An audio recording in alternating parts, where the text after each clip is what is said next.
भगवद गीता का अध्याय 16। हमने पहले 3 श्लोक है वो लिए थे पिछली बार। दैवी और आसुरी संपदा।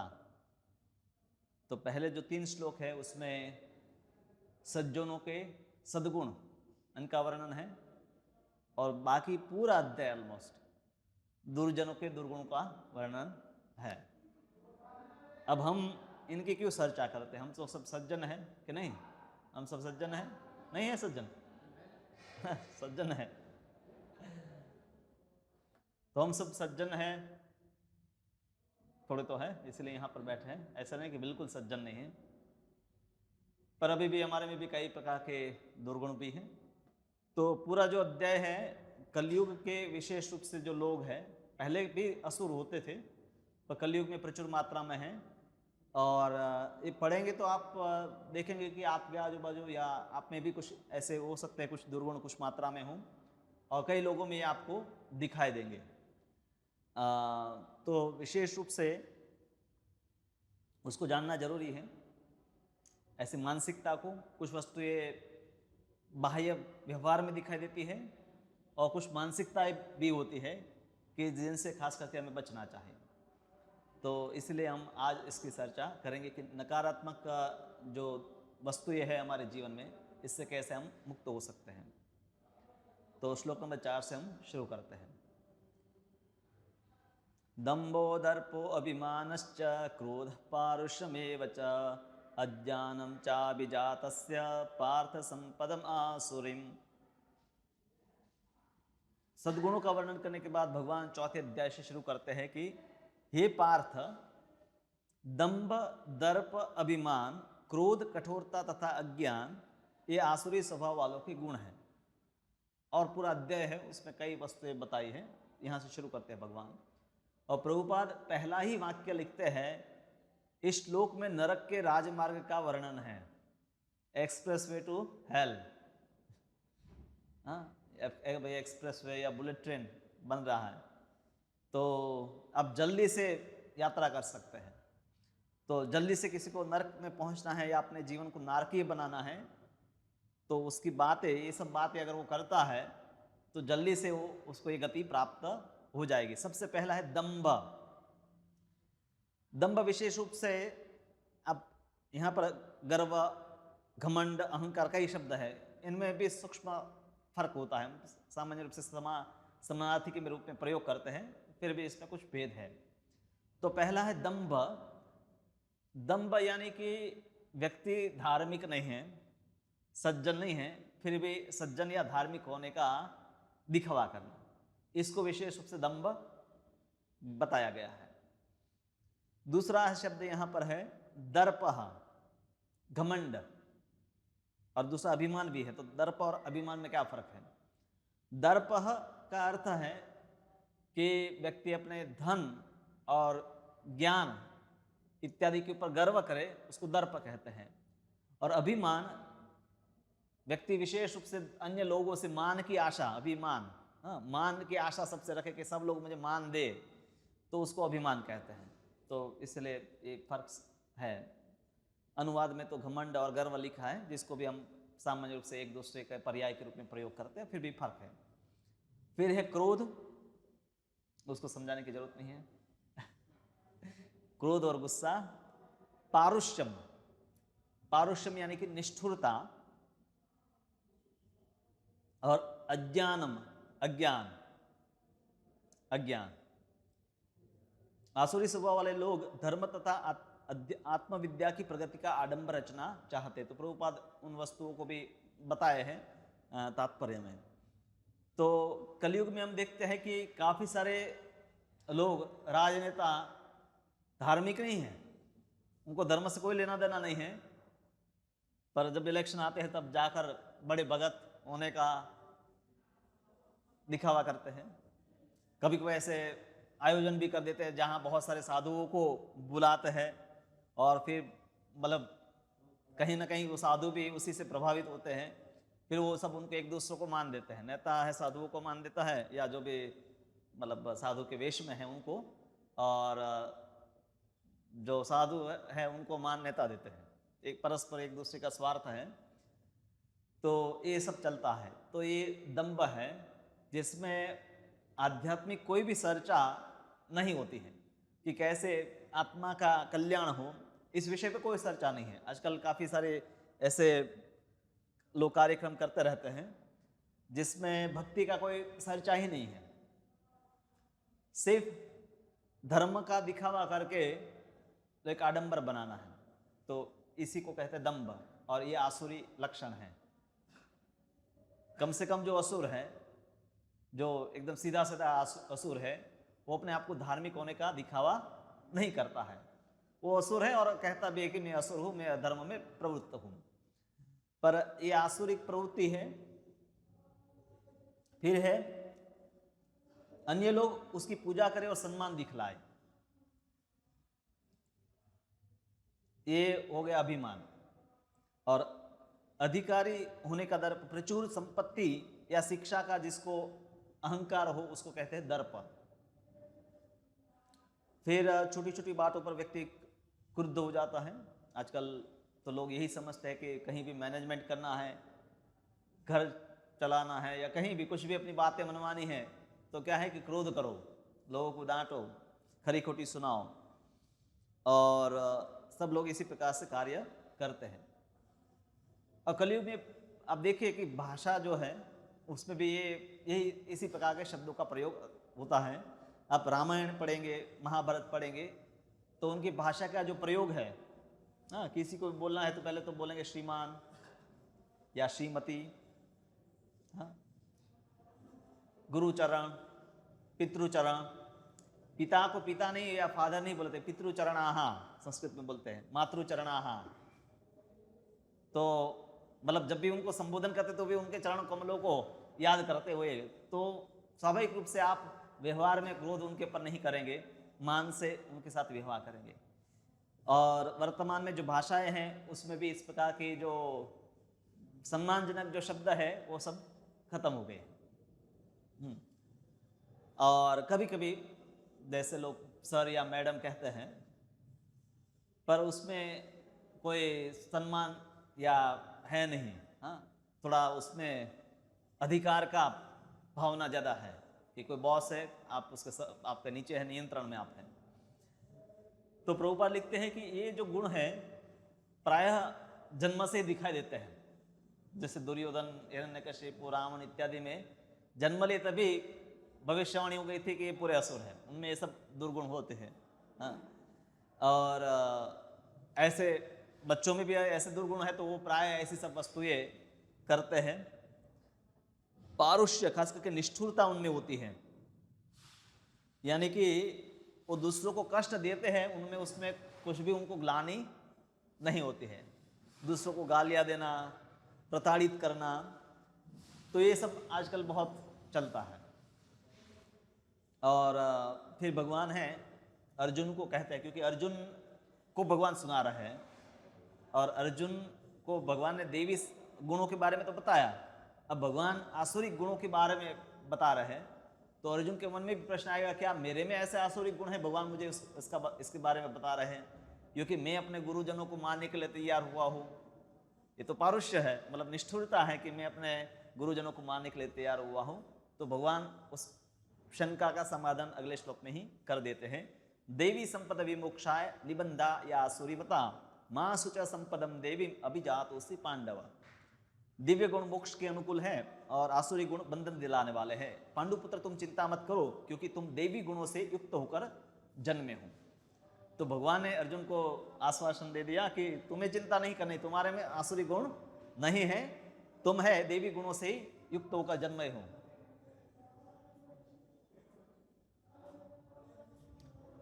तो यहां पर है, प्रभुपाद तात्पर्य में लिखते हैं कि भगवान है अर्जुन को प्रोत्साहित कर रहे हैं कि तुम जो युद्ध कर रहे हो वो आसुरिक भावना से नहीं कर रहे हो, पर अपने कर्तव्य का पालन करते हुए तुम कर रहे हो। तो क्षत्रिय के लिए शत्रु पर बाण बरसाना दिव्य माना जाता है, और ऐसे कर्तव्य से विमुख होना आसुरी है। अर्जुन युद्ध नहीं करता है, वो आसुरिक भावना है, क्योंकि वो अपना कर्तव्य का त्याग करता है, पर वो अपने कर्तव्य का पालन करता है, वो आसुरिक भावना नहीं है। जैसा अर्जुन को लग रहा था कि मैं अपने सगे संबंधियों को मारूंगा तो ये तो पाप का कार्य है और जानबूझकर हमें ये करना नहीं चाहिए।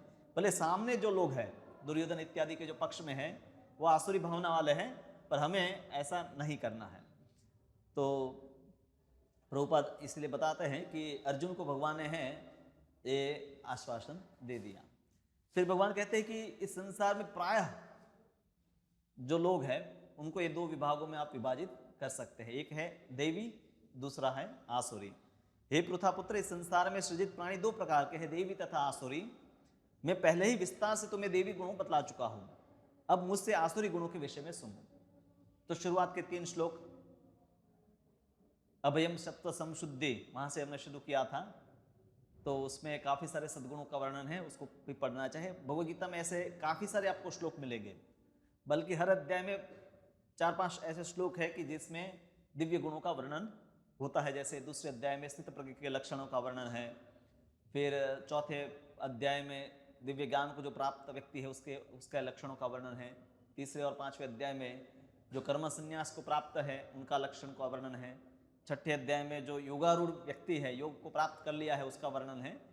और इसी प्रकार से हर अध्याय में ऐसे आध्यात्मिक स्थिति को प्राप्त व्यक्ति के लक्षण है।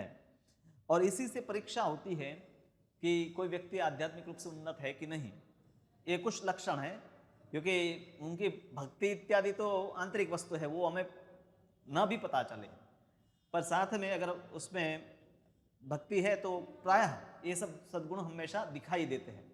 अब देखिए, प्रहलाद या बलि महाराज असुर कुल में उत्पन्न हुए, विभीषण असुर कुल में उत्पन्न हुआ, फिर भी क्योंकि वो भक्त है तो उसमें सब देवी गुणों आपको दिखाई देंगे। जैसे हिंसा से मतलब दंभ नहीं है, दर्प नहीं है, अहंकार नहीं है ना, विनम्रता है और भक्ति तो है ही, पर उसके अलावा भी बाकी व्यवहार वस्तु पे आप देख सकते हैं।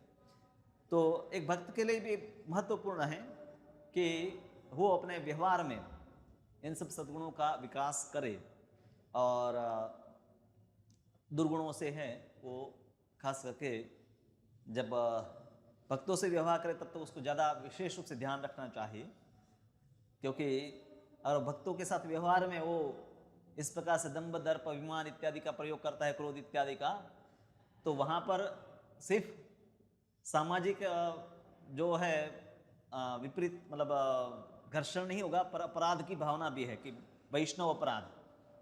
मान लीजिए आप ट्रेन में बैठे हैं और कहीं कुछ लड़ाई हो गई सीट के लिए, किसी के साथ आपने क्रोध किया, तो वो व्यवहार वस्तु है, कुछ समय में झगड़ा खत्म हो गया, फिर खत्म काम बात। और कोई वैष्णव के ऊपर आपने क्रोध किया तो उसको वैष्णव अपराध गिना जाता है, और इससे हमारी भक्ति प्रभावित होती है। सामान्य व्यवहार में जो भक्त नहीं उससे साथ व्यवहार किया तो उससे मानसिक रूप से आप प्रभावित होंगे, पर भक्तों के साथ व्यवहार में व्यक्ति है उसकी भक्ति में भी हानि हो जाती है, वो जितना प्रगति किया वो भी फिर नीचे आ जाता है। जैसे हम देखते हैं कि काफ़ी सारे शास्त्रों में तो घटनाएं है ना, दुर्वासा मुनि या अन्य विश्वामित्र या कई साधुओं की कथाएं है कि जिन्होंने सौभारी मुनि का है कि उन्होंने क्रोध करके गरुड़ को शाप दे दिया, क्योंकि सौभारी मुनि पानी में ध्यानमग्न, यमुना में ध्यानमग्न होकर पानी के अंदर तपश्चर्या करते थे, और गरुड़ वहाँ पर मछली खाने आते थे। गरुड़ भगवान का वाहन है, पर क्योंकि वो पक्षी है कि जो मछली खाता है, तो उन्होंने उसको शाप कर दे दिया कि इस जो विस्तार में नहीं आना है। तो क्योंकि गरुड़ भगवान के भक्त हैं और उनका स्वाभाविक भोजन थे, तो उनको रोकना नहीं चाहिए था। तो कुछ समय के बाद है सौभारी मुनि का ध्यान, मतलब ध्यान कर रहे थे पर ध्यान भंग हो गया और उनको इच्छा हो गई कि मुझे गृहस्थ बनना है। फिर ध्यान छोड़कर गए मानधाता राजा के पास, और उनकी 50 कन्याएं थी, उनके साथ विवाह कर लिया, और कई साल इसी में उनका समय चला गया। वापस कई सालों के बाद उनको एहसास होता है कि मैंने अपराध किया था, इसलिए मेरा जो साधना से पतन हो गया।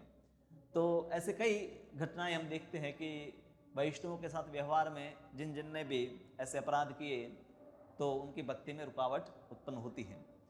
तो ये सद्गुण जो है उसका भी वर्णन भगवान ने किया, फिर दुर्गुणों का भी वर्णन। अब भगवान कहते हैं, प्रभुपाद लिखते हैं कि जो जीव दिव्य गुणों से संपन्न होते हैं वे नियमित जीवन बिताते हैं, अर्थात वे शास्त्र तथा विद्वानों द्वारा बताए गए आदेशों का निर्वाह करते हैं। और दूसरे लोग जो है वो अपनी सनक के अनुसार कार्य करते हैं। जैसे हम इस्कॉन मंदिर में आते हैं या कहीं वैष्णव संप्रदाय में जुड़ते हैं तो हमें फिर कपड़े, भोजन इत्यादि के बारे में बताया जाता है। और जो भी थोड़े बुद्धिमान हैं, श्रद्धालु हैं, तुरंत समझ आते हैं कि ये निर्देश शास्त्रों का, विद्वानों का मत है, प्रामाणिक शास्त्रों ने ये आज्ञा दी है तो उसका पालन करना चाहिए। जैसे चाय कॉफ़ी नहीं लेना है या प्याज लहसुन इत्यादि। पर कई लोग इसमें अपने मन को ही गुरु मानते हैं, मन जो कहता है वही करते हैं। उनको कितनी भी शास्त्रों के तर्क बताए, अब उसके पीछे जो भी कथा है वो भी बता दो, तर्क भी बता दो, इसके बेनिफिट भी बता दो, लाभ और नुकसान भी बता दो, तो भी वो उसको पालन नहीं करते हैं, क्योंकि उनकी मानसिकता ये होती है कि मन में जो अच्छा लगे वो करना है। और जो दिव्य गुणों से संपन्न है, मतलब यही आसुरिकता है कि व्यक्ति अपने मन को अपनी मन की मानता है, और यही देवी दिव्यता है कि जिसमें व्यक्ति है शास्त्रों की बातों को स्वीकार करता है। तो इसीलिए जब असुर होते हैं, प्राय नारद जी या अन्य जो भी साधु हैं उनकी वो सलाह नहीं मानते हैं और वो कुछ विपरीत योजना ही अपनी बनाते हैं। पर जैसे देवता इत्यादि हैं, वो जो साधु है उनकी बातें मानते हैं। हम देखते हैं ऐसे कई कथाओं में भी।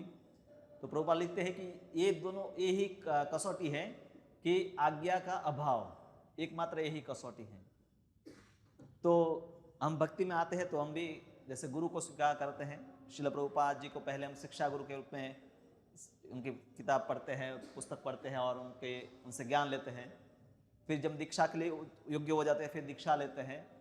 तो दोनों अवस्थाओं में हमें उनके द्वारा जो निर्देश दिए गए हैं उसका पालन करने का प्रयास करना ही चाहिए।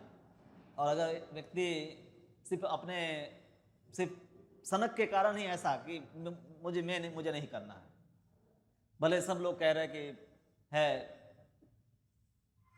जैसे तिलक करना, धोती कुर्ता पहनना इत्यादि, या जो भी खाने पीने के नियम जो भी बोले, मैं नहीं करूँगा, मैं ये नहीं करूँगा और फिर भी भक्ति करूँगा। तो कई लोग ये है कि 16 माला भी करेंगे पर नहीं, अभी फिर भी हम मांसाहार तो करेंगे, क्योंकि ये हमारे परिवारों में होता है। जैसे बंगाल के कुछ लोग होते हैं, उनमें काफ़ी तकलीफ होती है कि 16 माला भी कर ले पर वो छोड़ नहीं पाते हैं इसको। एक दो लोग मैं जानता हूँ, घर में 16 माला कर रहे हैं, भोग लग रहा है, पर मछली फिर भी बनती है। तो ये आसुरिकता है। पूरे वो असुर नहीं है, भक्ति भी कर रहे हैं, पर ये आसुरिक मानसिकता है, उसको हटाना जरूरी है। हाँ, पूर्व के युगों में असुर आते थे, देवताओं के साथ लड़ते थे। अभी हमारे मन में ही यही लड़ाई चल रही है, असुरों की और देवताओं की। हाँ, तो असुरों को हटाना हमें है। हाँ, तो जैसे हम शास्त्रों की बातें स्वीकार कर लेते हैं तो उनका प्रभाव दूर हो जाता है, अन्यथा उनका प्रभाव रहता है। फिर भगवान कहते हैं प्रवृत्तिम च निवृत्तिम च न जना न विदुरासुराः न शौचम नापि साचारो न सत्यम तेषु विद्यते। प्रवृत्तिम च निवृत्तिम च, क्या करना चाहिए क्या नहीं करना चाहिए ये जानते नहीं। कलयुग में अधिकतर लोगों को ये पता नहीं है कि स्नान कैसे करना है, भोजन कैसे करना है। उनके सामान्य जो जीवन की दिनचर्या है वो भी मनमाने ढंग से ही चलती है। जैसे लोग उठने के बाद तुरंत बाद है मुंह साफ करने की जगह पर चाय पीते हैं, या कई बार खाना भी खा लेते हैं, या कई बार मध्य रात्रि को खाना खाते हैं, और कई बार उठने के बाद स्नान नहीं करते हैं, वही पुराने कपड़े पहनकर सब जगह भ्रमण करते हैं। तो प्रवृत्ति और निवृत्ति ये मनुष्य समाज में होता है। पशु समाज में ऐसा नहीं होता है कि उनको कुछ नियम होते हैं। वहाँ जो प्रकृति ने जो दिया वही उनके लिए है। हाँ, तो आसुरी व्यक्ति यही है कि वो जानते नहीं है। कलयुग में और ज़्यादा आसुरिकता है, उनमें न पवित्रता, न उचित आचरण और न ही सत्य पाया जाता है। न शोचम नापि सा च आचारो न सत्यम तेषु विद्यते। तो प्रभुपाद जी कहते हैं कि प्रत्येक समाज में आचार संहिताएं हैं। सरकार ने भी कुछ गाइडलाइन बनाई हैं, पर वो बदलती रहती है। जैसे गुजरात में शराब नहीं पी सकते, पर महाराष्ट्र में पी सकते हैं। तो यहाँ जो गाइडलाइन है वो क्या कि लोगों की अनुकूलताओं के अनुसार है, लोगों के मनमाने ढंग से है। तो शास्त्रों की जो आचार संहिताएं हैं वो ऐसा नहीं बनी है, और जो ऐसी आचार संहिताओं का पालन करते हैं उन्हीं को आर्य कहा जाता है। और ऐसे जो मार्गदर्शन है उसको आसुरिक व्यक्ति है स्वीकार नहीं करता है। वो कहते हैं कि भाई हम हमारे ढंग से हम मनुष्य संहिता को क्यों माने। मनुष्य संहिता को नहीं मानोगे तो तुम्हें भी कोई अपनी कोई तो एक संहिता बनानी पड़ेगी। या तो मनमाने ढंग से कुछ नियम बनाओ, या जो शास्त्र में दिए गए उन नियमों का पालन करो।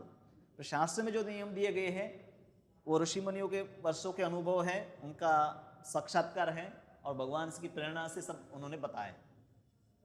हाँ, और सरकार या समाज में जो नियम बनते हैं वो लोगों के अपने अनुभव, मर्यादित अनुभवों के अनुसार बनते हैं। उसमें कहीं ना कहीं लोगों के अपने स्वार्थ भी रहते हैं, जो नियम बनाने वाले हैं उनके स्वार्थ रहते हैं। जैसे सब लोगों की फीस या सब कुछ निश्चित है, पर वकीलों की फीस का कोई गाइडलाइन न्यायाधीश नहीं बनाते हैं, क्योंकि उनका ही धंधा है। भारत में उसका कोई नियंत्रण नहीं। डॉक्टरों का फीस है, उसका भी गाइडलाइन है कि जो भी जूनियर डॉक्टर, सीनियर डॉक्टर कितना फीस लेंगे, और सब रिकॉर्ड होता है। सब बड़ौदा में जो भी सब डॉक्टर्स हैं उनकी फीस निर्धारित है। हाँ, तो संसार में ऐसे नियम बनाने वाले भी है, अपनी अनुकूलता के अनुसार ही नियम बनाते हैं। या राजनेता है, अपनी सैलरी हमेशा बढ़ाते रहेंगे। हाँ, पर उनको अगर कहें कि वो शिक्षकों की सैलरी बढ़ानी है, या कोई पैसे जो मजदूरी कर रहे हैं सरकार के तंत्र में, तो उनको वो शोषण करेंगे।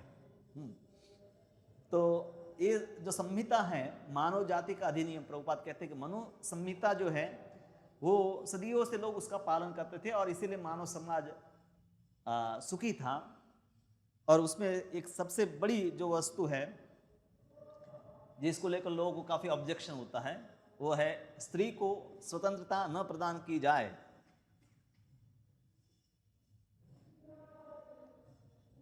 प्रभुपाद कहते हैं कि इसका अर्थ नहीं कि उसको दासी बनाया जाए। जैसे बालकों को हम स्वतंत्रता नहीं देते हैं, इतनी स्वतंत्रता है कि वो यहाँ घूम सकते हैं, खेल सकते हैं, पर आप उनको इतना स्वतंत्रता नहीं दे कि वो जो ट्रैफिक वाला रोड है वहाँ पर अकेले चले जाए, अगर वो छोटे बालक है तो। क्योंकि अगर मान लीजिए खेल कर उनका बॉल या कुछ चला जाए और वो रोड पर उसको पकड़ने चले जाए, तो कभी भी एक्सीडेंट हो सकता है।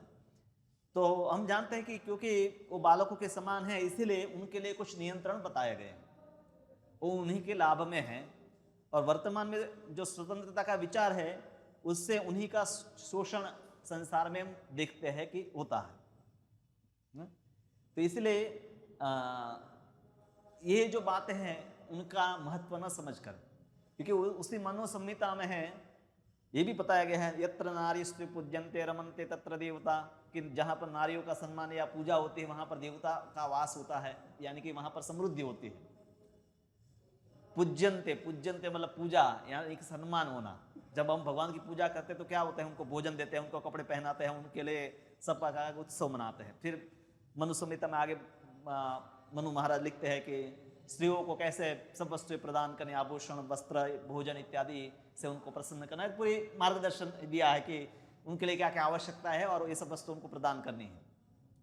और जिस घर में उनको ये सब वस्तुएं नहीं प्राप्त होती है, जहाँ पर उनकी पूजा नहीं होती है, सम्मान नहीं मिलता है, तो वहाँ पर सब क्रियाएं, इवन धार्मिक क्रियाएं भी विफल हो जाती हैं। तो वहाँ पर दोनों वस्तु बताई है। हाँ, पर लोग वो एक पॉइंट लेके यहाँ पर बताया गया मनु संहिता है, वो स्त्रियों को स्वतंत्रता नहीं देते हैं। तो आधुनिक शिक्षा ने नारी का जीवन एक अतिरंजित अहंकारपूर्ण बोध उत्पन्न कर दिया है। अतएव अब विवाह एक कल्पना बन चुकी है। स्त्री की नैतिक स्थिति भी अब बहुत अच्छी नहीं रही है। प्रभुपाद फिर आगे लिखते हैं, क्योंकि प्रभुपाद अमेरिका गए तो उन्होंने सब देखा। वहां पर एक पत्रकार मतलब जो भी लेडी उसको आकर पूछती है कि स्त्रियों को स्वतंत्रता होनी चाहिए, तो प्रभुपाद कहें कि आप लोग स्वतंत्र है इसीलिए आप डिवोर्स ले लेते हैं, पर फिर आपके पास बच्चे होते हैं, उसको आप संभाल नहीं पाते हैं, फिर आप सरकार से डिमांड करते हैं, फिर सरकार को फंड आपको देना पड़ता है। तो यही आपका स्वतंत्रता का फल है कि ज़्यादातर जो परिवार है वो बिखरे हुए हैं और कोई किसी का है नहीं, और इसीलिए लोग मानसिक रूप से हमेशा परिपक्व रहते हैं, और उसमें आध्यात्मिक, ऐसे समाज में कोई आध्यात्मिक संस्कार हो ही नहीं सकते जो सामान्य जीवन में भी दुखी है मानसिक रूप से, उनके लिए आध्यात्मिक ज्ञान प्राप्त करना और का प्रश्न ही नहीं आता है। आध्यात्मिक ज्ञान तो जब व्यक्ति है मानसिक रूप से स्वस्थ है तब उसको समझ सकता है ना। जब मानसिक रूप से भी व्यक्ति विक्षेप में है तो उसके लिए कब कठिन है कि वो भक्ति के विज्ञान को समझे। तो ये पूरे मानव समाज को भगवत भक्ति में जोड़ने के लिए सब नियम दिए गए हैं। ऋषि मुनियों के या ब्राह्मणों को सबको ऐसा नहीं था कि हम सबके ऊपर नियंत्रण रखे, हाँ, और ऐसा नियंत्रण रखना होता तो ब्राह्मण स्वयं राजा बन जाते, पर वो कुछ ऐसी वस्तुएं स्वीकारते नहीं थे। हम देखते हैं कि चाणक्य पंडित भी चंद्रगुप्त को राजा बनाने के बाद स्वयं है एक कुटिया में ही रहते थे और अपना जो भी शास्त्रों का अध्ययन और लिखना कार्य करते थे। तो ये बात को समझते नहीं हैं और जगत के बारे में उनकी धारणा ये होती है, अब क्या कि इनका वर्ल्ड व्यू क्या है, सबका एक नजरिया होता है संसार को समझने का। एक संसार क्या है, असत्यम अप्रतिष्ठम ते जगत आहुर अनीश्वरम। वे कहते हैं कि यह जगत मिथ्या है, इसका कोई आधार नहीं है और इसका नियमन किसी ईश्वर द्वारा नहीं होता है। उनका कहना है कि अपरस्पर संभूतम किमन्यम काम हेतुकम, यह कामिच्छा से उत्पन्न होता है और काम के अतिरिक्त और कोई कारण नहीं है। तो दुनिया के बारे में, उनका संसार के बारे में यही से कि ये जगत मिथ्या है। कई लोग ये कहते हैं कि इसका कोई आधार नहीं है, कोई ईश्वर नहीं कि जो इसका नियंत्रण करते हैं। जैन और बौद्ध मत में भी यही विचारधारा है कि जगत मिथ्या है और कोई ईश्वर है नहीं कि जो इसका नियंत्रण करता है। और आधुनिक लोग यही मानते हैं कि भाई जस्ट स्त्री और पुरुष के संबंधों से ये संसार चलता है और वही इसका लक्ष्य है, काम के अतिरिक्त इसमें और कुछ प्राप्त करने का है नहीं। जो भी हमारी इच्छाएं हैं भरपूर मात्रा में उसका जब तक जीवन है तब तक आप एंजॉय कर लो, अपनी इच्छाओं को पूरा कर लो। बैग बोरो और स्टील, तो आप भीख मांगो, उधार लो, या तो कुछ नहीं कर पाओ तो फिर चोरी करो, पर आप है संसार का भोग करो। तो ये पूर्व के समय में भी कुछ लोगों की ऐसी मानसिकता थी, पर वर्तमान में यह अधिकतर लोग यही विचार रखते हैं। तो ये भी असुर है। अब ये कलयुग में जो असुर है वो बहुत सम्मानीय लोग होते हैं, कई बार बड़े बड़े पुरस्कार भी उनको मिलते हैं, बूट सूट पहने हैं, हाँ, और बड़े बड़े नेता भी होते हैं, पर हमें समझना है कि वो असुर है और इसीलिए हम उनकी बातों की या योजनाओं में सहयोग नहीं देते हैं। हम भगवान की योजना है उनमें सहयोग देते हैं। वे आत्मा या परमात्मा का स्वीकार नहीं करते हैं, कई प्रकार की विचारधाराएं देते हैं। जैसे कई वैज्ञानिकों का विचार है कि संसार एक अकस्मात से उत्पन्न हुआ है, एक बड़ा सा विस्फोट हुआ उससे उत्पन्न हुआ, या बाय चांस रसायन इकट्ठे पड़े और एक जीवन उत्पन्न हो गया, और पदार्थ का संयोग मात्र ही जीवन है। तो बौद्ध, जैन और आधुनिक विज्ञान ये सब में यही विचारधाराएं हैं कि जीवन रसायनों का सिर्फ उपज है। और कभी कभी ऐसा दिखाई देता है हमें, जैसे धान या कभी आप रोटी है रखी है तो उसके ऊपर फंगस लग जाती है तो आपको लगता है इसी में से उत्पन्न हो गए, पर जीवन का ऐसा रसायन पड़े थे उससे उत्पन्न नहीं हो जाता। वहाँ पर भी जीवात्मा का उपस्थिति है जो हम देख नहीं सकते हैं। हाँ, कभी चावल है उसमें से बिच्छू निकलता है, गांव में होता है कि अन्न रखता है उसमें से बिच्छू निकलता है। आपने तो अन्न भरा था तो उसमें बिच्छू था नहीं तो कहाँ से आ गया, तो पसीने से उत्पन्न होते हैं। तो लोग लगता है कि जो जीवन रसायनों से उत्पन्न हो गया, पर आत्मा की उपस्थिति के बिना जीवन संभव नहीं है। तो ऐसे कई प्रकार की विचारधाराएं हैं। चार्वाक मत है, लोकायतिक है, संख्य है, ऐसे कई प्रकार की विचारधाराएं हैं जिसमें ऐसी धारणा है। तो ये भी आसुरिक विचारधारा है कि जिसमें लोग विचार रखते हैं। ऐसे निष्कर्षों का अनुगमन करते हुए आसुरी लोग जिन्होंने आत्मज्ञान खो दिया है और जो बुद्धिहीन है, ऐसे अनुपयोगी एवं भयावह कार्यों में प्रवृत्त होते हैं जो संसार का विनाश करने के लिए होता है। अब जब ऐसे आपकी मानसिकता है तो फिर आपके कार्य भी ऐसे होंगे कि जिससे सब लोगों को नुकसान ही होगा। क्षयाय जगत हितः, वो ऐसी ही वस्तुएं बनाते रहेंगे जिससे पूरे संसार को कष्ट ही मिलेंगे। हाँ, पहले बहुत सारे लैब्स नहीं होती थी जहां पर वायरस और बैक्टीरिया को रखा जाता था। अभी लैब्स है कि जहां पर इनको रखा जाता है और कभी वहां से निकल जाता है, पूरे संसार में फैल जाता है। पहले ऐसे शस्त्र अस्त्र नहीं होते थे कि जो बहुत सारी जगह पर रखे हैं और जिसके ऊपर कोई व्यक्ति नियंत्रण कर ले, क्योंकि ऐसे जो शस्त्र होते थे मंत्र से के प्रयोग से होता था, तो कोई व्यक्ति उसको चुरा नहीं सकता था। पर अभी ऐसा है कि बहुत सारे हथियार हैं, लोग के हाथ में आ जाते हैं और वो फिर पूरे संसार में तबाही फैलाते हैं। तो वर्तमान में हम देखते हैं कि बहुत सारे लोग अपने इंद्रिय भोग के लिए नए नए आविष्कार करते हैं और उन आविष्कारों से मानव सभ्यता का नुकसान ही करते हैं। अब हम इन आविष्कारों के बीच में रहते हैं और आविष्कारों का लाभ उठाते हैं, पर वो आविष्कार ही हमारे दुखों का कारण है। कार हमने बनाई, कार बनाई, उससे पहले जो भी पेट्रोल, डीजल, क्रूड ऑयल, पहले के समय किसी को पता नहीं था कि जमीन के अंदर इतना नीचे क्रूड ऑयल है। फिर कहीं ना कहीं से लोगों को पता चला, निकाला और फिर उसका उपयोग करने लगे भिन्न भिन्न रूप से। इसलिए क्रूड ऑयल था, इसलिए प्लास्टिक बना और प्लास्टिक के कारण बहुत सारे प्रकार के कैंसर होते हैं। ऑयल है, उसके कारण बहुत सारा पॉल्यूशन है, उसके कारण बहुत सारे लोग, करोड़ों लोग हैं, मरते भी हैं, बीमार होते हैं फिर मरते हैं। तो जितने भी आविष्कार हुए हैं वो सब कई प्रकार से मानव सभ्यता का समय को बर्बाद करते हैं, उनकी क्षमताओं को बर्बाद करते हैं। उनकी मानसिकता जो है भगवान के ऊपर निर्भर होना, भगवान की शरणागति लेना, उससे उनको दूर कर देते हैं। तो लोग अधिकाधिक हिंसक तथा क्रूर होते जाते हैं। वे पशुओं के प्रति क्रूर हो जाते हैं, अन्य पशुओं के प्रति भी, अन्य मनुष्यों के प्रति भी। बड़े हाईटेक अभी कत्ल खाने हैं जहां पर रोज की संख्या, करोड़ों की संख्या में पशुओं को मारा जाता है। पूरा सॉफ्टवेयर से पूरा नियंत्रित होता है।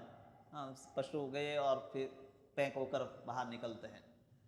तो ऐसे बड़े बड़े कारखाने बनाए हैं लोगों ने, और उसी कारखानों को चलाने के लिए बहुत सारी टेक्नोलॉजी है। उस टेक्नोलॉजी को सीखने के लिए बहुत सारी कॉलेजेस हैं, उसके लिए बहुत सारे स्कूल हैं। तो इसलिए जब प्रभुपाद जी कहते हैं कि स्कूल्स है, कत्ल खाने हैं, तो सही है, क्योंकि वहां पर अंत में जो सिखाया जाता है उससे कत्ल खाने ही बनते हैं। कत्ल खाने भी शिक्षा से कुछ काफ़ी सारे इंजीनियर भी बनते हैं, आप में से भी कई लोग हैं इंजीनियर। तो काफ़ी हद तक ये टेक्नोलॉजी का उपयोग लोगों को मारने के लिए भी होता है। कुछ लोगों का, कुछ सब वस्तुओं का नहीं, पर काफ़ी सारी वस्तुओं का दुरुपयोग भी होता है, क्योंकि ज्ञान नहीं है तो उसका दुरुपयोग करने की पूरी संभावना है।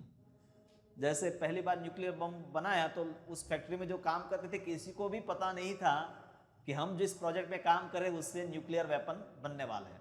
मैनहट्टन प्रोजेक्ट अमेरिका में जो था, तो वहाँ पर काम करने वाले किसी को भी पता नहीं था कि हम जो कर रहे हैं उससे एक दिन है लाखों लोग मारे जाएंगे। विस्फोट हुआ, बाद में लोगों को पता चला कि हम इसमें इन्वॉल्व थे। तो पशुओं का ही सिर्फ नहीं, अन्य मनुष्यों के लिए भी लोग इसी प्रकार से उनके साथ व्यवहार करते हैं।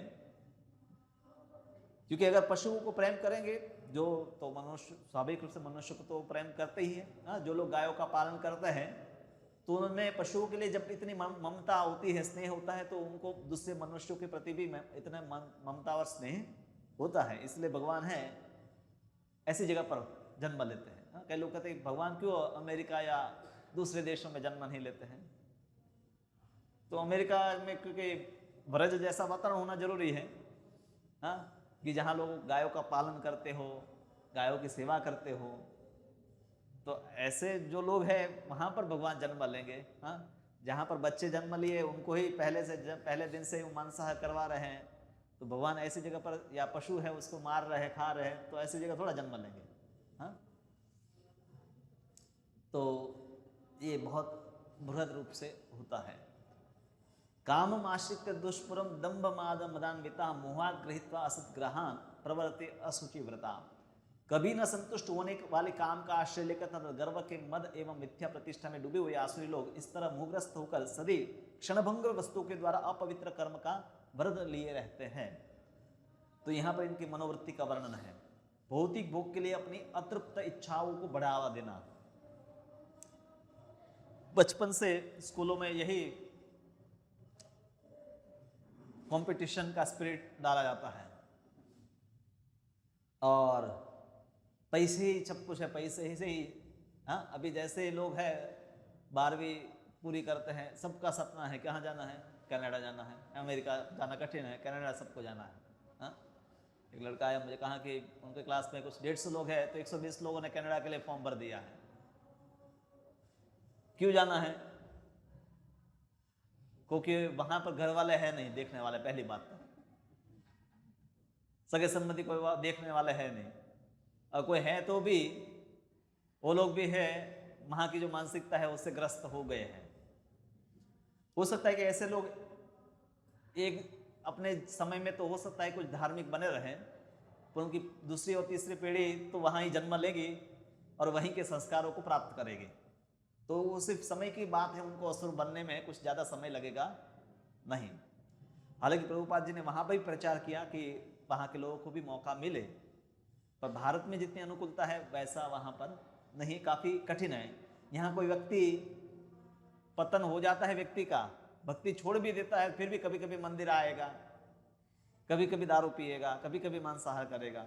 हाँ, वहाँ पर अगर कोई व्यक्ति पतित है, भक्ति छोड़ देता है, तो वो नियमित सब डेली मांसाहार, डेली शराब पीना, डेली व्यभिचार, सब वस्तु है, नियमित रूप से व्यक्ति इसमें लिप्त हो जाता है।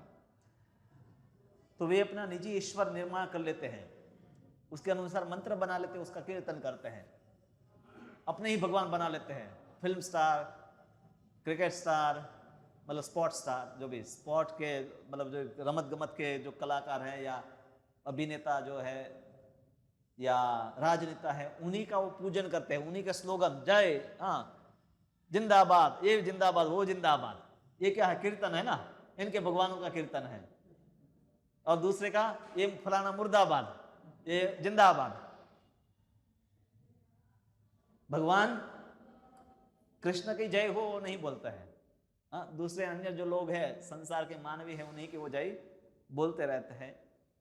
और संपत्ति का संचय करने में वो असुचि व्रता, मतलब अपवित्र व्रत को धारण करते हैं। अपवित्र वस्तु क्या है? मद्यपान करना है, स्त्रियों व्यभिचार करना है, जुआ खेलना है, मांसाहार करना है, इसी में आसक्त रहते हैं। हम सब विरोध करते हैं कि इस्लाम या मुस्लिम का विरोध करते हैं कि नहीं, ये लोग है अधार्मिक है, आसुरिक है, यवन है, क्योंकि मांसाहार करते हैं। हालांकि काफ़ी सारे मुस्लिम शराब नहीं पीते हैं, कई लोग पीते भी होंगे, पर भारत में जितने मुस्लिम मांसाहार करते हैं उससे अभी अधिक हिंदू मांसाहार करते हैं, संख्या के दृष्टि से देखा जाए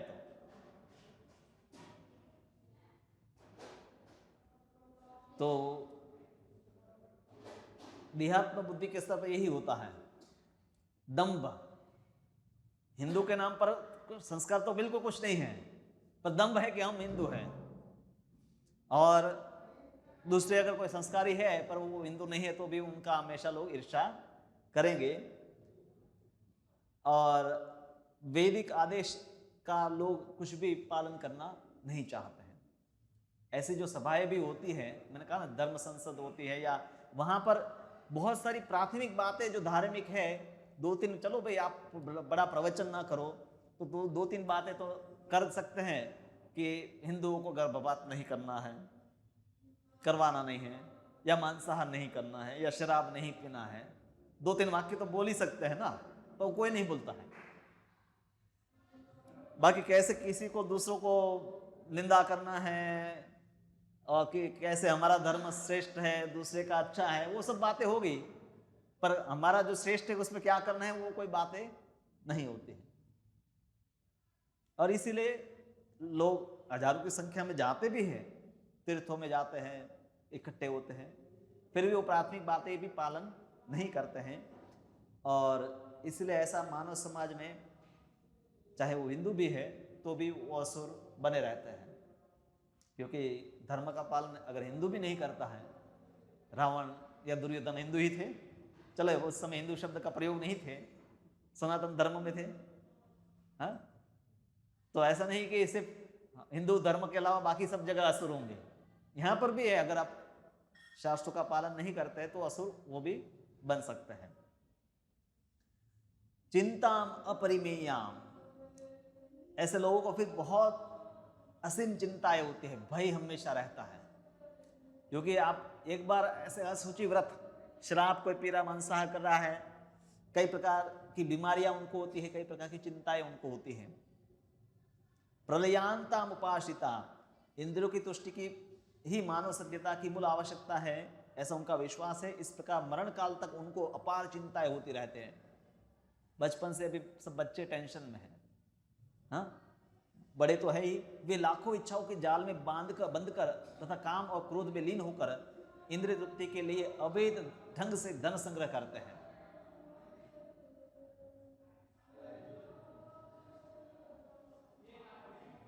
तो बहुत सारी योजनाएं बन रही हैं भारत में, पर सभी योजनाओं का, अधिकतर योजनाओं का यही उद्देश्य है कि कैसे ज़्यादा से ज़्यादा इस संसार में सुख भोगा जाए, लोगों की आध्यात्मिक उन्नति हो, ऐसी योजनाएं बहुत कम बनती हैं। प्रभुपाद जी कहते हैं कि शिक्षा के ऊपर सब वो एजुकेशन टैक्स देते हैं, टैक्स, आप कुछ भी खरीदते हैं तो आपका कुछ पैसे हैं आधुनिक शिक्षा के लिए जाते हैं,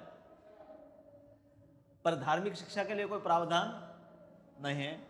वो जो पढ़ाते हैं ऐसे ब्राह्मणों के लिए कोई सुविधा या उनको कोई पगार नहीं है, हाँ?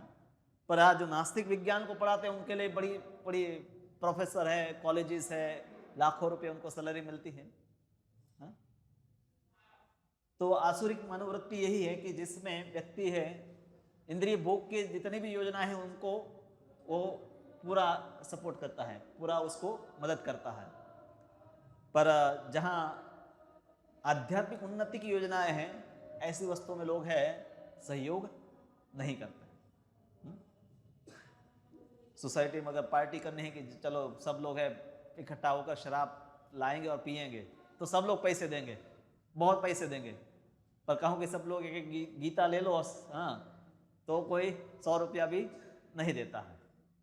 ये अक्सर देखा जाता है कि आप अड़ोस पड़ोस में देखते हैं कि भोग के लिए कोई योजना बनाओ तो सब लोग उसमें सहयोग देते हैं, पर उनकी आध्यात्मिक उन्नति के लिए योजना आप बनाएंगे तो कोई सहयोग नहीं देता है। यही आसुरिक समाज जो है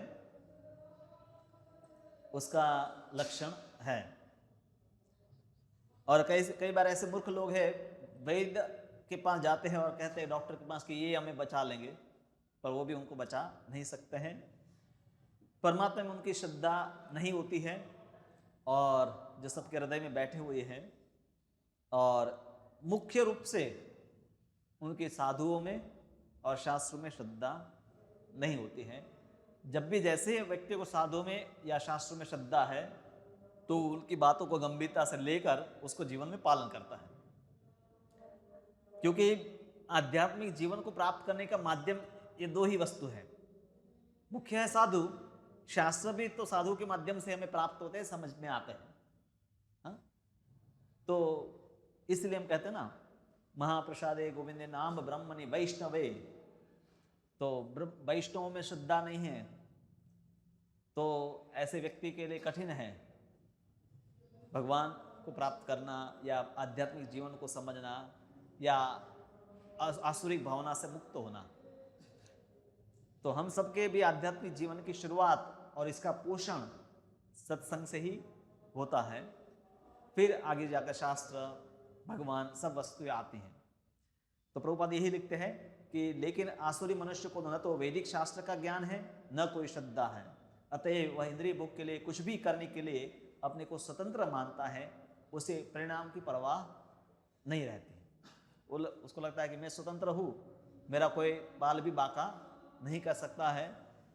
पर कई बार वो विफल भी हो जाते हैं, जैसे वर्तमान में सभी जितने भी साइंटिस्ट हैं सब विफल है कि कैसे हम महामारी का नियंत्रण करें।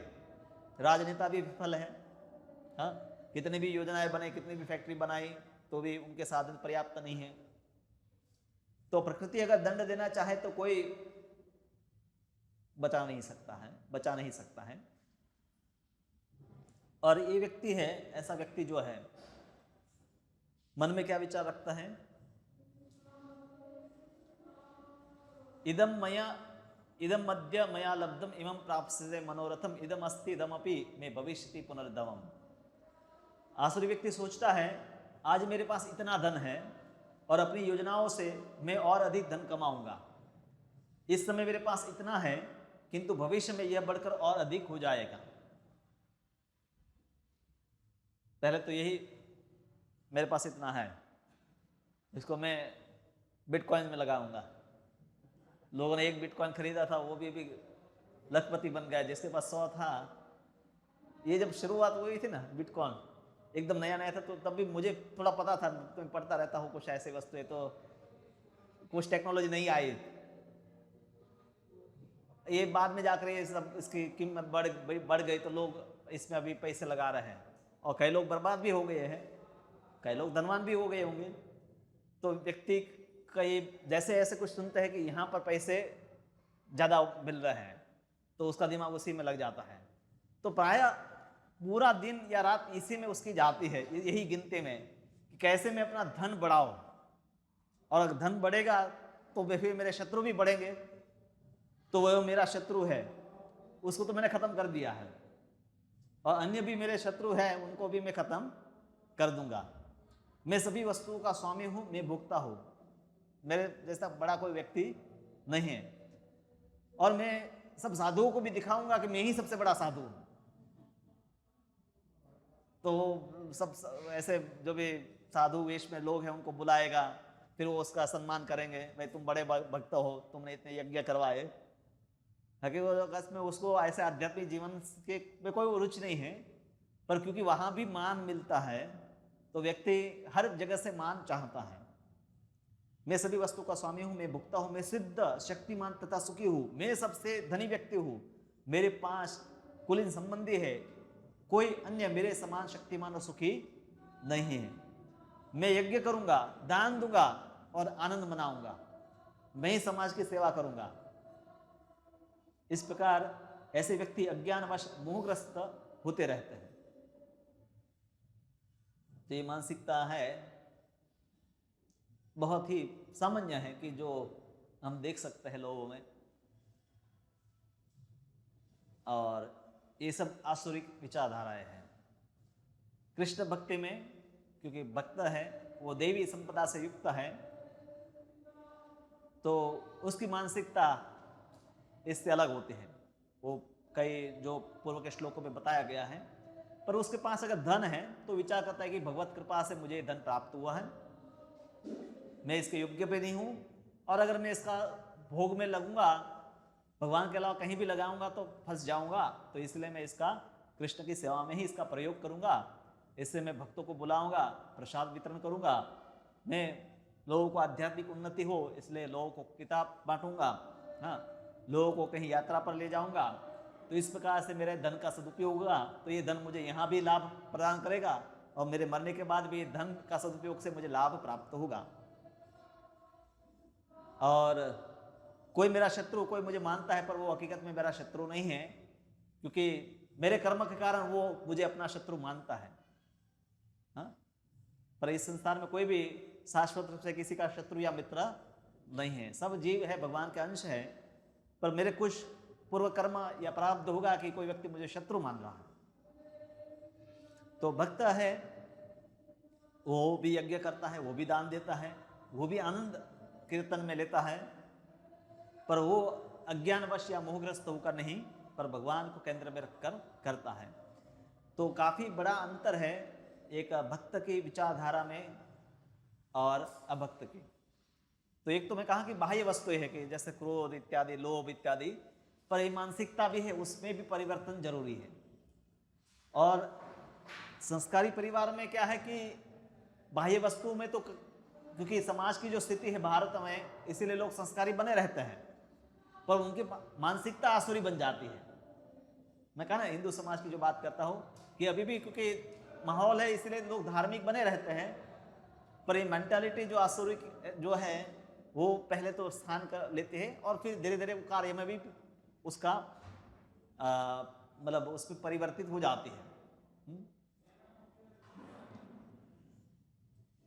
तो लोग हैं इसीलिए मतलब पहले तो हमें अपने में ही ये सब वस्तुएं देखनी हैं, और विशेष रूप से हमारे परिवार में हमें लोगों की आध्यात्मिक चेतना बने। एक भक्त की क्या मानसिकता है, उसके लिए भक्तों के द्वारा जो भजन लिखे गए हैं उसको हमें पढ़ना चाहे, सुनना चाहे। जैसे हम देखते हैं भक्ति विनोद ठाकुर है, नरोत्तम दास ठाकुर है, शिल प्रभुपाद है, इन सब ने भजन लिखे हैं, तो उसमें उनकी हम मानसिकता देख सकते हैं कि उनकी क्या इच्छाएं हैं। तो भक्ति विनोद ठाकुर जैसे कहते हैं कि माँ कि मेरा जो घर है, मेरा धन है, पुत्र परिवार इत्यादि जो है, अरपिलु तव पदे नंद किशोर, मानस देह गेह जो किछु मोर, अरपिलु तव पदे नंद किशोर। फिर एक भजन पूरा उन्होंने अपने घर के ऊपर लिखा है कि मेरे घर में जब कीर्तन होता है तो मुझे लगता है कि यहाँ पर वैकुंठ आ गया है। हाँ, और जब तुलसी को देखता हो या पै विष्णु को देखता हो, तो पूरी मानसिकता उनकी बताए एक भक्तों की। तो ऐसे भजन जब हम पढ़ते हैं और उसको समझते हैं, कई बार वो अपने भजन में ये भी लिखते हैं कि मैं सबसे अधम हूँ।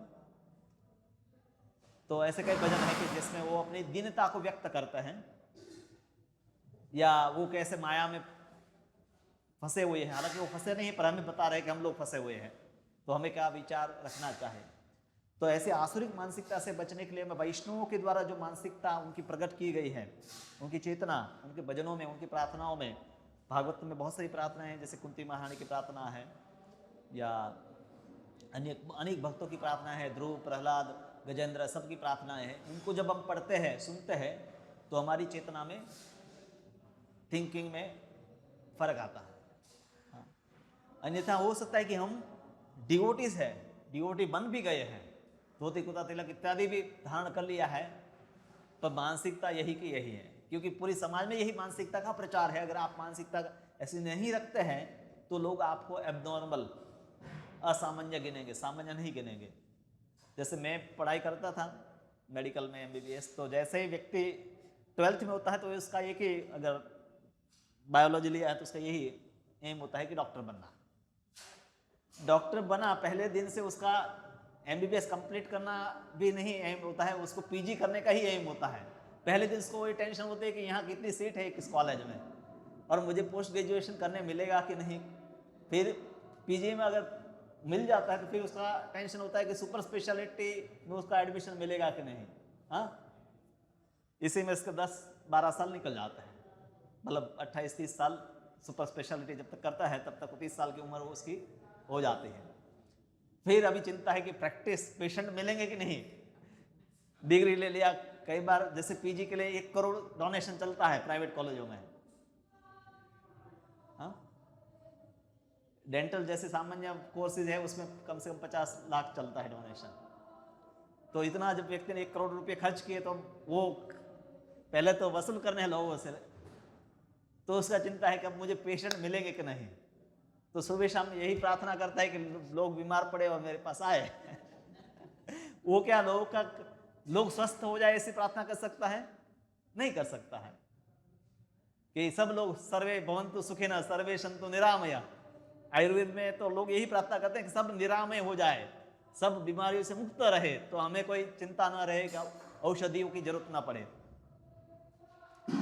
तो ये आसुरिक मानसिकता है कि तो मतलब मुझे इच्छा नहीं थी कि मुझे PG करना है, क्योंकि मैं इस कॉम के संपर्क में आ गया।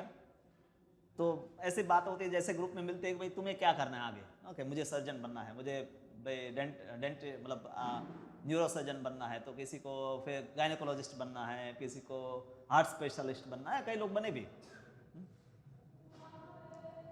और आपके मुझे कुछ नहीं करना है MBBS के बाद, तो लोग तुरंत समझते कि ये भी एबनॉर्मल है, ये कोई व्यक्ति कैसे MBBS कर रहा है और उसको आगे की इच्छा ना हो। तो जब आपको बहुत सारी ऐसी इच्छाएं नहीं हैं तो लोग ये समझते कि तो असामान्य है, आपको बहुत सारी इच्छाएं होनी चाहिए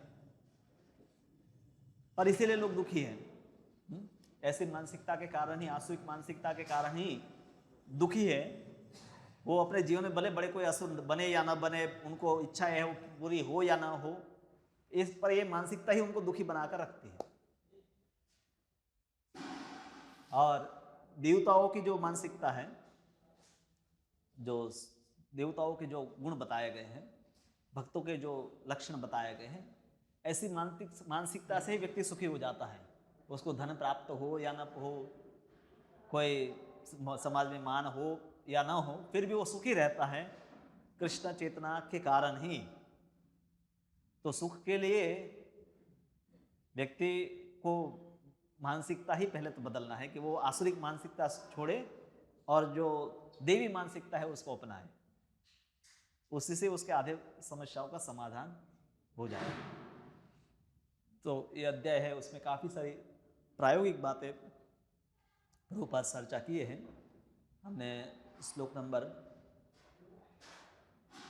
12 यहाँ तक लिया ना, 11, 12,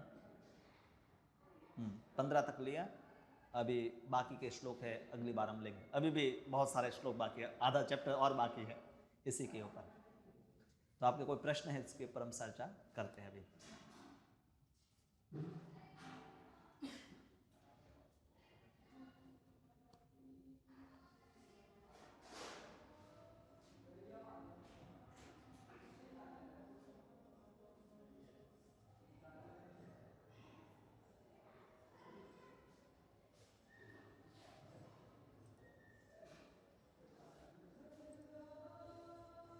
प्रश्न आपके?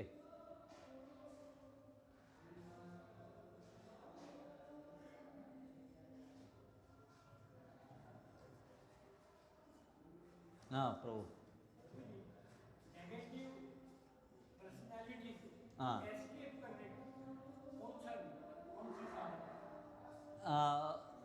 तामसिक कोई भी वस्तु प्रोकास्टिनेशन है कि आपके में नकारात्मकता है, उससे आप उसका समाधान नहीं करते पर उससे भागते हैं, तो प्रोकास्टिनेशन जिसको हम इंग्लिश में कहते हैं, या कोई वस्तु को टालते रहना, तो तमोगुण का लक्षण बताया गया है। सात्विक व्यक्ति है जो कार्य जिस समय पर करना है उस समय कर लेता है। रजोगुणी व्यक्ति जल्दी जल्दी सब करता है, समय से पहले भी कर लेता है। पर तमोगुणी व्यक्ति है, तमोगुण के प्रभाव में व्यक्ति है, हमेशा वस्तु को टालता है, कल करूँगा, परसों करूँगा। तो इससे बचना चाहे, मतलब क्योंकि इसका कोई मतलब लाभ नहीं है, क्योंकि जैसे जैसे व्यक्ति टालता रहता है उसका और आलस उसको आता रहता है और उसको हताशा आती है। पहले जो एनर्जी है वो उसमें नहीं रहती है समय के साथ, तो उसको टालना नहीं है। इसलिए हर वस्तु का समय अवधि, आप जैसे कंपनी में काम करते हैं तो अवधि होती है कि ये वस्तु शाम तक पूरी करनी है। आपको अगर सिर्फ काम करेंगे, एक महीने में काम पूरा करना है, तो आप लास्ट 4-5 दिन होंगे तब काम शुरू करेंगे। पर रोज का रोज काम आपको दिया जाता है कि आज शाम तक इतना पूरा करना है, कल शाम तक इतना पूरा करना है। तो भक्तों के जीवन में भी अब जैसे सब कुछ ठीक हो जाएगा फिर मैं भागवत पढ़ूंगा, मुझे 4-5 घंटा फ्री मिलेगा तब, पर ऐसा कभी होता ही नहीं है। तब दूसरा कोई काम आ जाएगा। आप शुरू कर दो, जैसी स्थिति में भी शुरू कर दो, जब मिलेगा तो पढ़ लेना ज़्यादा भी, पर आज एक पेज तो पढ़ लो। तो जैसी स्थिति में है वहां से शुरू करो, तो भगवान आपको मदद करेंगे, अच्छी स्थिति भी प्रदान करेंगे। भगवान तभी मदद करते हैं जब हम कदम रखेंगे। तो हमें प्रयास करना है और यही हम कर सकते हैं। अब रिजल्ट हमारे हाथ में नहीं है। कोई व्यक्ति प्रयास करता है वो तुरंत कर पाता है, कोई व्यक्ति है प्रयास करने के बाद भी तुरंत नहीं कर पाता है। तो दोनों का प्रयास गंभीर है तो वो कम से कम अच्छा लक्षण है। तो प्रवृत्ति मतलब शास्त्रों में जो वस्तुएं करने के लिए बताई गई हैं निवृत्ति मतलब जो नहीं करने के लिए बताई गई है, ये नहीं करना है। तो ये दोनों का भक्तों को ज्ञान होता है, जो सज्जन व्यक्ति है उसको ज्ञान होता है क्या करना है क्या नहीं करना है।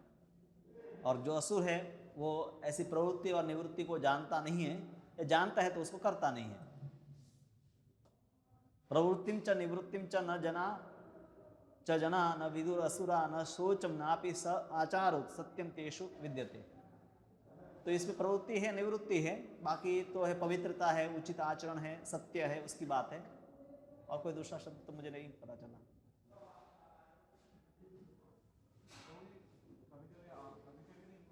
हर रोज ऐसा होता है कि पढ़ना अच्छा है, मटेरियल चीज भी और स्पिरिचुअल चीज, वो अच्छी बात है। अगर ऐसा सोचने में आता है कि आप पढ़ते रहो, प्रैक्टिस से पढ़ते रहो, मतलब साथ साथ स्पिरिचुअल भी उतना ही पढ़ो जितना 5 घंटा मटेरियल में दे रहो उतना ही आपके लिए।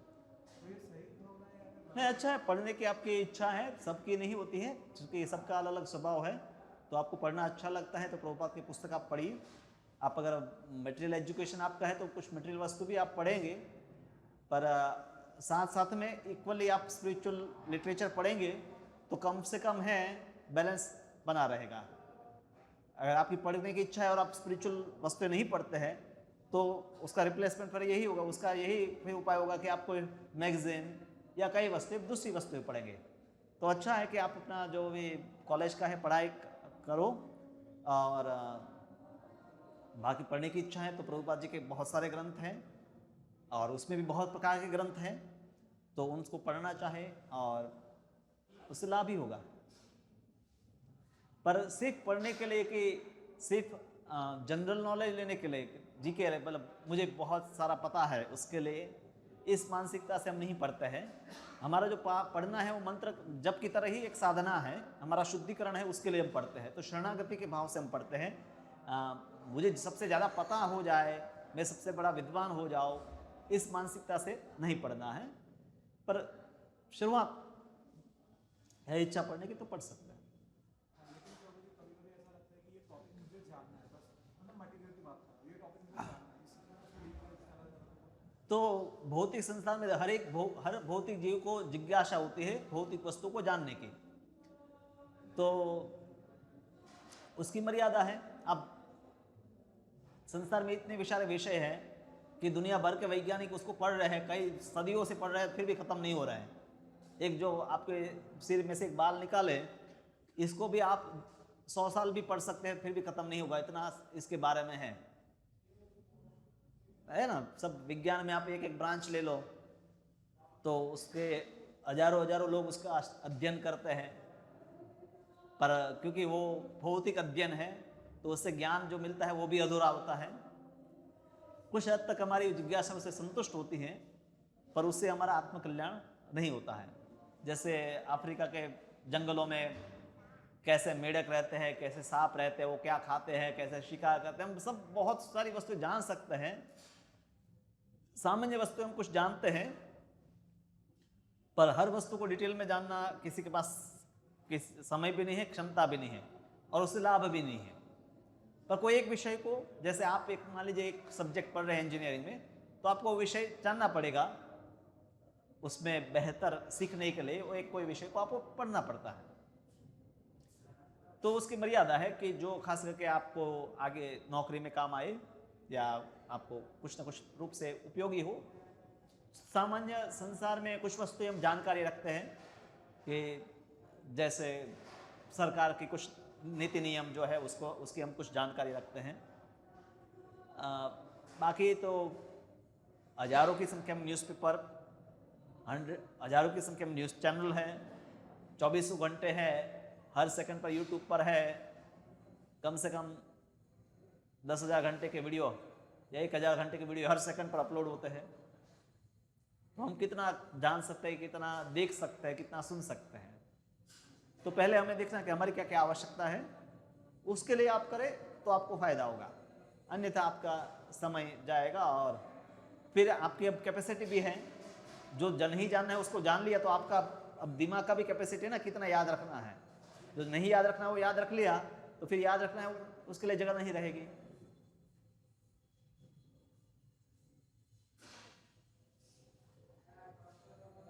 तो इसीलिए हम सुबह साधना कर लेते हैं कि सुबह आप माला जप कर लो, 16 माला आपने जप कर लिया, 1 घंटा प्रभुपाद की पुस्तक पढ़ा, फिर आपके पास समय बचता है तो कुछ कर सकते हैं। पर आप उल्टा करेंगे कि सब कुछ मैं जान लूँ उसके बाद माला करूँगा तो फिर समय नहीं मिलेगा। तो विद्यार्थी जीवन में कुछ जैसे आपको कुछ एग्ज़ाम देने हैं तो कुछ पढ़ना पड़ता है, जानना भी पड़ता है, पर फिर भी आपको उसमें मर्यादा रखनी होगी।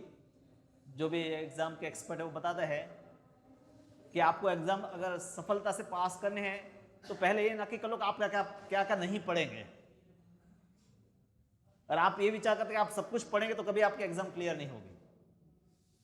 फिर नहीं पढ़ना वो निकाल दिया, फिर आप कुछ वस्तु ही पढ़ते हैं तब सफल होते हैं। नहीं कि आप संसार में पूरे संसार का ज्ञान आप जीके में तो गिन सकते हैं, सब विषयों को नहीं पढ़ सकते हैं। फिर आप कहते भाई ये सब नहीं पढ़ना, मैं इतना ही पढ़ूंगा, ये 4 पुस्तकें ही पढ़ूंगा, आ गया तो आ गया, ठीक है।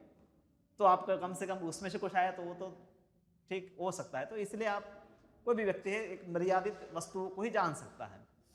हम ईश्वर नहीं कि सर्वज्ञ है और सब कुछ जान सकते हैं। इवन शास्त्रों को भी मान लीजिए, आप भगवद गीता है, भगवद गीता के ऊपर भी अनेक आचार्यों की कमेंट्री, आप पूरा भगवद गीता का अध्ययन में पूरा जीवन बिता सकते हैं। भगवद गीता सिर्फ 700 श्लोक है, उसी में भागवतम तो बहुत ही बड़ा है, उसके ऊपर कम से कम 100 जितने आचार्यों की कमेंट्रीज है संस्कृत में। सिर्फ भगवद गीता ही आप पूरा जीवन भी पढ़े, इसमें जितना डिटेल में जाए तो भी खत्म ना उतना है, एक एक शास्त्र भी। पर इसलिए प्रभुपाद जी कहते हैं कि उनके जो ग्रंथ है भगवद गीता है, श्रीमद् भागवत पुराण है, चैतन्य चरितामृत है, जो एक ग्रंथ है कम से कम पढ़ने में। और कोई प्रश्न है तो